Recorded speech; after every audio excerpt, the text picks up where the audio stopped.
It's story time. I have a story about a woman named Nora Lamb. Nora Lamb should have died. She faced certain death during Japanese-occupied Shanghai. She suffered hunger, deprivation under the communist regime. She endured forced labor. She even faced the firing squad.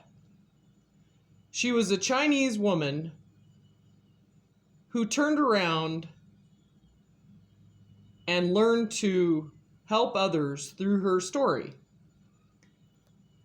In one of her stories in her book called China Cry, she talks about how God sent her through this huge ordeal with communist regimes taking her life, trying to take her life, imprisoning her, taking her food away, abusing her, and much, much more.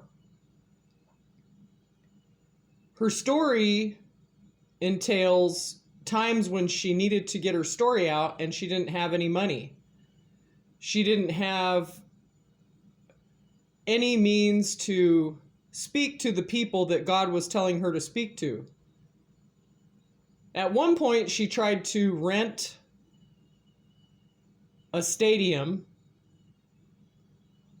because God told her that thousands of people were going to show up for her story. So in faith, she stepped out. She went to go talk to the owner of the stadium so that she could rent the stadium for the weekend. And what she told the man caused so much disruption for him that he went ahead and rented the stadium to her without one penny down. She told the man that her father owned 1,000 cattle on 1,000 hills. And when she said that to him, she was talking about God. She was talking about the presence of God in her life and how he owned cattle on 1,000 hills. And the stadium owner said to her, "So you're rich. Your father is rich. No problem. We'll rent the stadium to you right now with no questions asked, no money down." So I want to remind you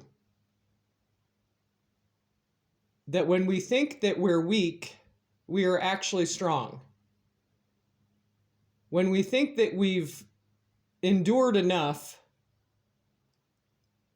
that we might have to endure a little more for a little while. God won't leave you hanging. He's here for you if you just listen.